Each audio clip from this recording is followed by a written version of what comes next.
तर बघा इथं आपण काय बघतोय, एलसिफ लॅडर बघतोय. काय बघतोय, एलसिफ लॅडर.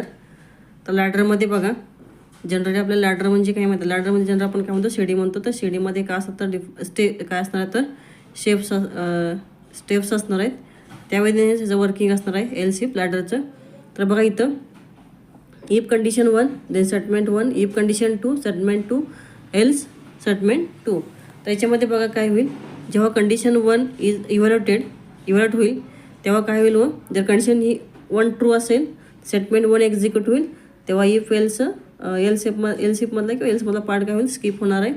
जेव्हा कंडिशन 1 ही फॉल्स होईल, control goes to second condition. तर सेकंड कंडिशन ट्रू असेल तर काय होईल, व स्टेटमेंट 2 एक्झिक्यूट होईल. तेव्हा एल्समधला पार्ट काय होईल, स्किप होणार आहे. जेव्हा कंडिशन 2 काय होईल, व फॉल्स होईल तर कंट्रोल कुठे येणार आहे, एल्समध्ये येईल. एल्समध्ये काय दिलं, स्टेटमेंट 2 दिले, तर हा पार्ट काय होणार आहे,